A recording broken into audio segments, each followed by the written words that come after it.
Okay, so welcome back to another episode of the IMG series. Today, I am with Apoorva, my new guest for today's episode. I'm sure you all know her from the Instagram at the Studies Med, and I've been following Apoorva for quite some time now. So I'm so glad you're here with us today. Yeah, thank you so much for having me. Awesome. Yeah. So, um, Mm, one thing I really noticed, or that really caught my eye when I first started following you, Apoorva, was that you make the most like unique studygram photos, and I think they're Really? just yeah, they're just incredible. I Thank love you. looking at your photos. So, for anybody who doesn't know just yet, tell us a little bit about yourself. I know we chatted about this on Instagram recently. But tell us your background, where you are, like geography, like wise, where you are right now, and Sure. how your journey's been so far. All right. So I'm a fourth year medical student at Zhejiang University, China. So currently I'm in the US because of the pandemic, right? And my university hasn't reopened yet for international students, so we are still continuing with online classes. So I'm originally from India, and I moved to Singapore in about 10th grade because of my dad's job. So we were there for a couple of years, and from there I chose to go to China to pursue medicine. And my family moved here to the US just last year, I think, just over last year.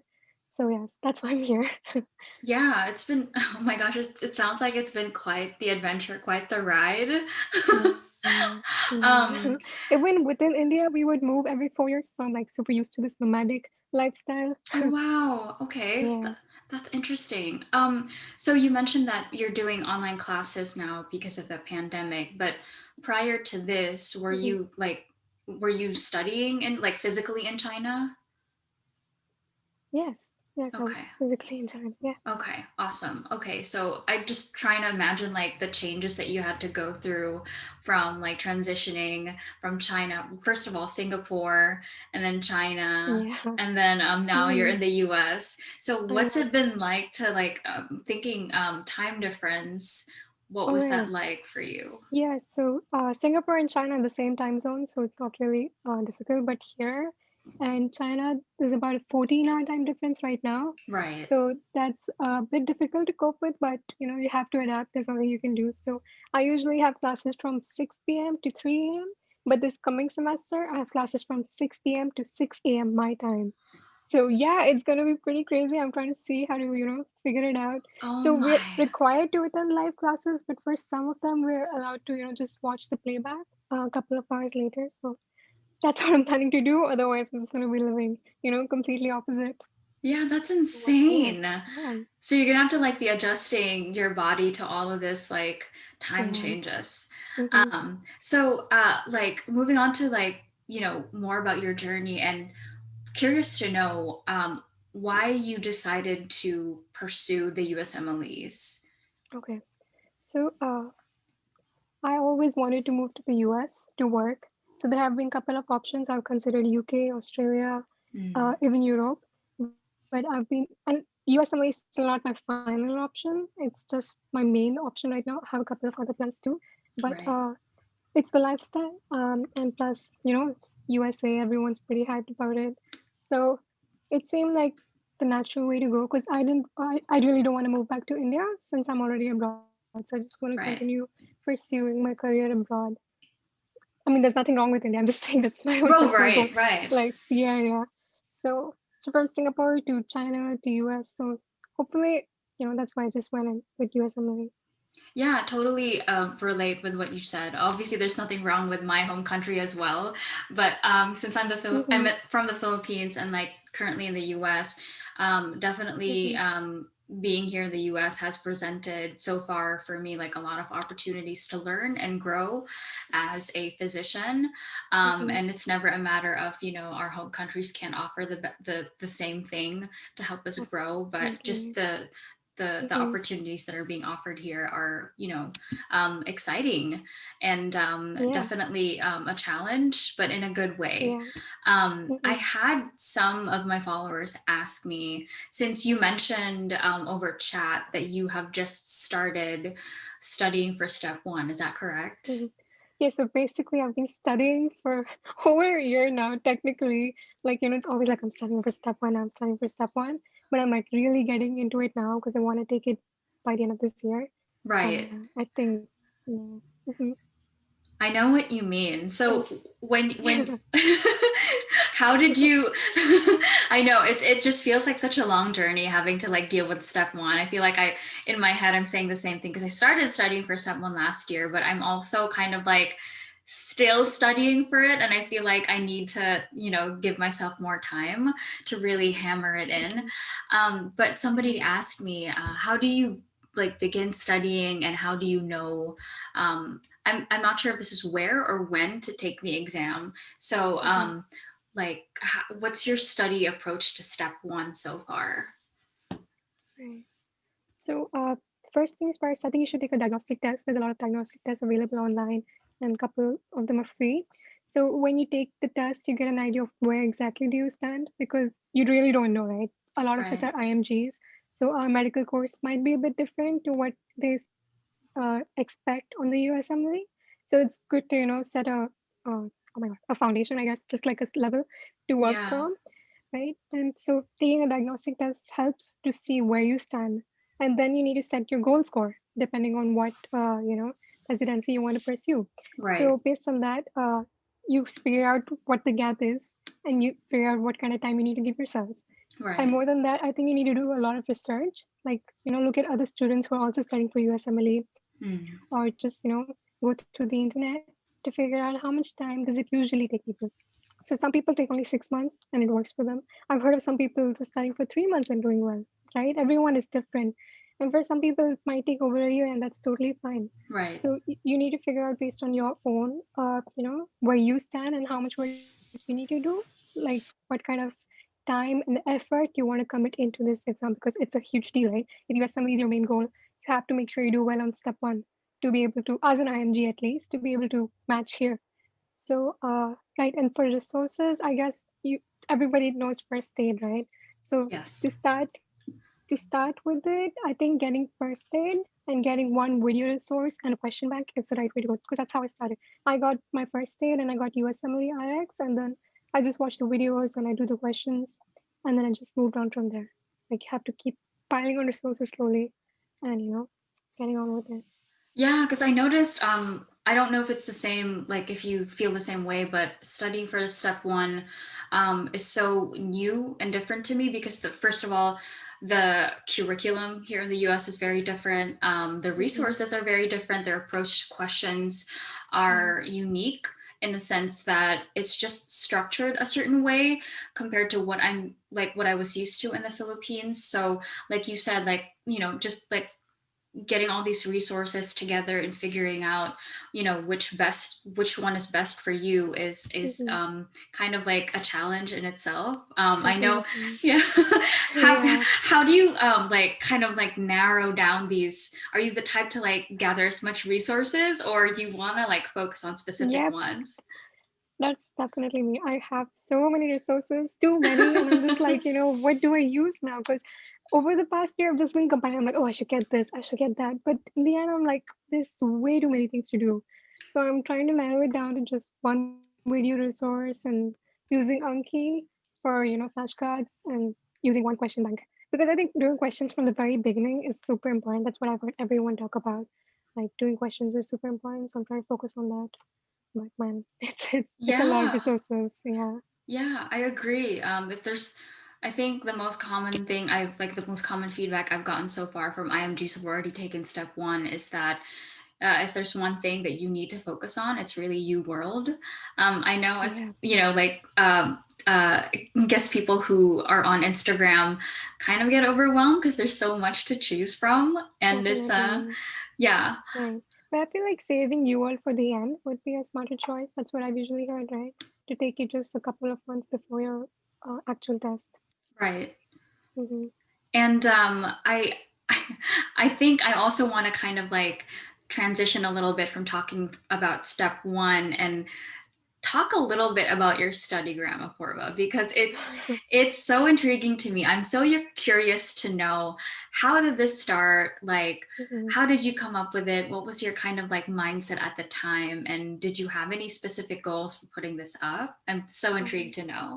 Okay, so like in second year, I used to go to cafes with my friends and I would take photos of my study setup because it looks pretty nice. And I would share it on my personal page. My friends got super sick and tired of seeing, all these study posts because a lot of my friends are not medical students. So they're like, just make your own studygram account, right? Just Right. have a separate account for this. And I saw a lot of interesting studygrammers who I really look up to, like Mini Studies, Just Me Studying, Sincerely Nurse Jen. These were like the first few people that I was like, wow, this is so cool. Like I think I could pursue something like this. But in the very beginning, it was just, super casual, just take a nice photo. And I like to write. So I basically use this account as my journal too. Like I feel like a lot of people think, oh, she's giving out such cool tips, but like I'm just journaling basically. This is just my space to, write and stuff. But yeah, so it just took off from there. In the beginning, it was pretty casual, but then I saw a lot of people coming in and be like, "Wow, you're so inspirational! I feel so Absolutely. motivated seeing your post." And I'm like, "Okay, that's super cool. Like, thank you. I had no idea." And then when people look up to you, you have to live up to a certain level, and Right. that kind of motivated me because people are like, "Wow, she really studies," and I'm like, I really should study just as much as Yeah. they think that I do. So yeah, that's definitely been a huge motivation to commit to the image that people see of me.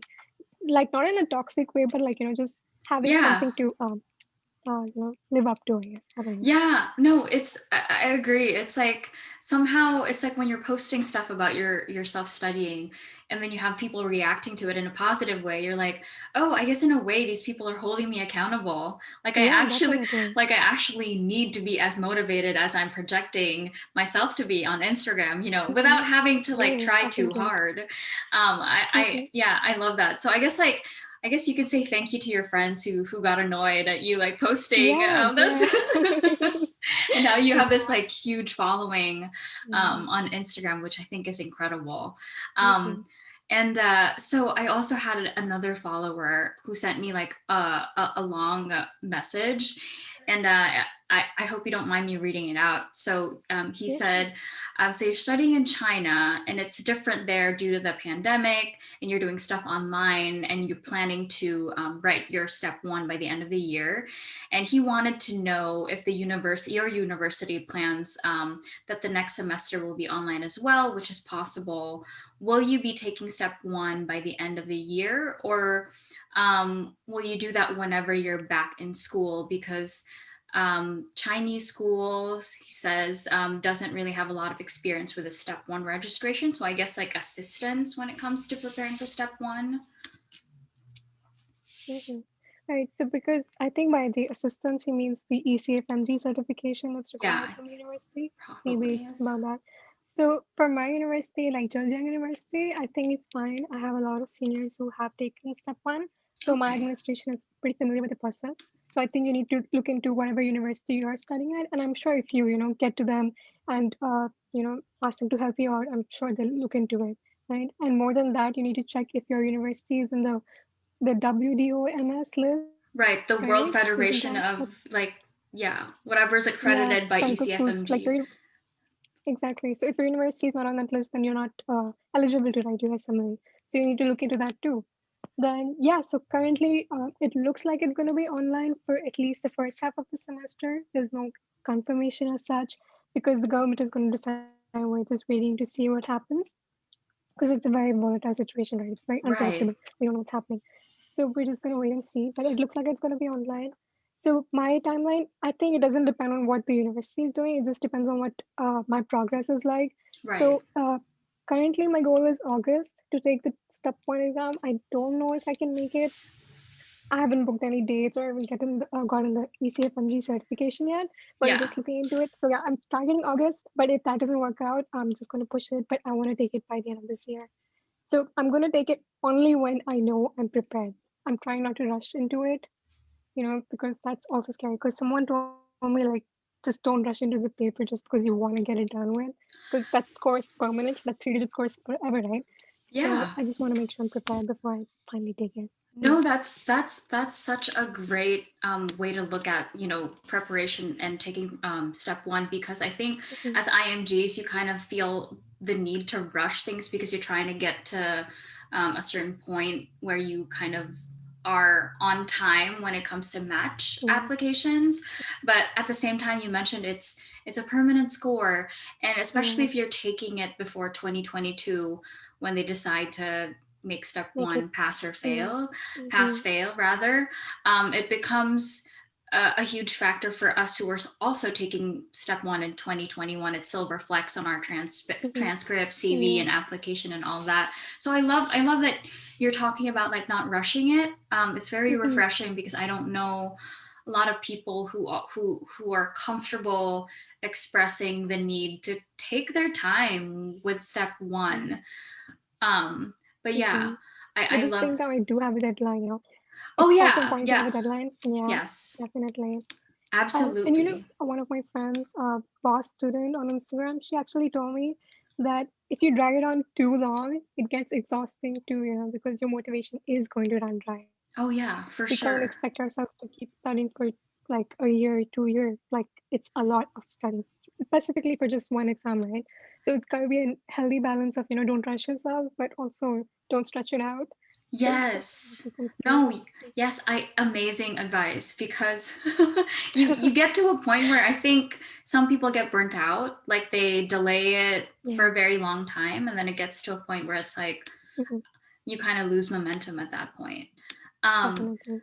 so Apoorva, tell me, since you've been able to experience studying so many different places, what have been the challenges that you've experienced so far, being exposed to different cultures and curriculums and countries? Mhm, yeah. So in China, the med school system is different from the US. We have a 6 year program, so it depends. Some of them are 5.5, 6 years. So it's the same kind of medical program that India has or UK has. So it's an undergraduate degree that you take right after high school. It's called Bachelor of Medicine, Bachelor of Surgery. So it's a 6 year course. So my university has oh my God, it's 3.5 years. The first 3.5 years are preclinical. So we do all the theory stuff and finish up Right, all the preclinical subjects. And from like after that, we have all our clinical subjects. And our last year is the internship year, which is basically like 4th year of med school here. So yeah, so in the big, I mean, I already knew what I was going into. So since I came from India, that's what I was used to, the same curriculum system. For me, the US curriculum system is like quite different. I'm like, wow, just 4 years of med school, but that's like an MD program. So that's right, different, right? So that's different. And my biggest challenge when I moved to China was definitely the language, getting used to it, and having to survive in a country where most people didn't speak English. So that was a bit of a difficult transition, but it was okay. And I feel like it's given me an opportunity to learn Chinese. It's widely spoken, and I feel like it might help me out when I'm actually working as a physician too. So that's something that's just an additional benefit to it, I guess. And yeah, so yeah, learning Chinese was difficult, and getting used to the life there was a bit difficult. But our first year was pretty lightweight. We didn't have a lot of courses because the university wanted to give us time to adjust. So right, having similar friends who were like the same situation as me, like we all were struggling with Chinese, right? None of us actually knew Chinese until we came there. But we had Chinese classes within uni, and we've had Chinese classes every semester. So that's been a huge support. And like when you live there and when you talk to people, like you have to talk to people in Chinese, right? So right. you just pick it up. So that's been something, but yeah, it's okay. Yeah, I think the fact that you were able to like experience immersion was probably. Do you think that it was a catalyst or like help you learn Chinese faster because you had to speak to or communicate to people there in Chinese? Definitely, 100%. Yeah. And I noticed in some of your posts where you like show sometimes you're learning. Do you learn how to like write in Chinese as well, apart from like speaking it? Yeah, Because I yeah, see some of like the yeah. posts that you have are pretty awesome. Yeah, oh yeah. So we had, I think it must have been medical Chinese. Oh, we have to learn medical Chinese too. Yeah, I think Because you missed. Yeah, yeah, because we have to work at the hospital, right, in the last couple of years. amazing. Yeah, it's quite scary, honestly, a bit overwhelming, but I'm just hoping, it'll be okay up in transition because I know my seniors, like my upperclassmen, have done it. So if they've done it, I think I can do it too. That's also something to think about, Absolutely. right? Yeah. But yeah. You're gonna have such a colorful like CV, and it'll be interesting to talk about it when you start Yeah, applying for a definitely. match. Yeah, I love definitely. that. And so I wanted to ask if there was something, like if you could go back in time, what are some of the things, if any at all, if you had anything at all to like change, what would you change? Right. So like I like to think that everything happens for a reason, right? That's a nice belief to keep. But there are times when I regret having moved to China or having maybe not taken a gap year, maybe try to do something else because I had other options. I had the option of doing biomedical engineering in Canada, Oh, and I wow. had yeah, and had a MBBS offer from UK too. But UK was too expensive for me in the end, so I had to consider between, what do I do? And biomed engineering, though, was amazing, and it would have been like great to study in Canada. It was just not something I wanted to do. Like since the beginning, I knew I wanted to do medicine, so I was like, okay, so a lot of people have a very negative view or something of China. Like they think, oh, China must be like lame or something. But Right. I feel like you have to go there to see what it's like. You have to experience it yourself. My university has great infrastructure and stuff. So it was it in the beginning it seemed like, oh my god, what am I doing? I'm going to a country where no one speaks English and I'm going to go Yeah. study medicine there. It's quite scary, honestly. But and it has been difficult, definitely. But it's given me the opportunity to pursue medicine, and there's a lot of research opportunities at my university. And I know a lot of other international students studying in Shanghai or other provinces within China. So it's like it's not just me. There are a lot of students who are trying to go into China and study medicine there. So that was also, it helped me decide like going to go to China. Oh my god, okay. But yeah, like your question was, Yeah. do I regret it? Like, what do I regret and stuff? But I mean, I think about it. I do get sad sometimes. Like, oh, I wish I could change it, but then you have to remember that whatever happens happens for a reason, and you can just take what you have right now and make something great out of it. So just because you're not happy with where you are right now, maybe it doesn't mean you're going to be unhappy forever, right? You have to use the resources you have and try to make something better out of it and just keep going. Yeah.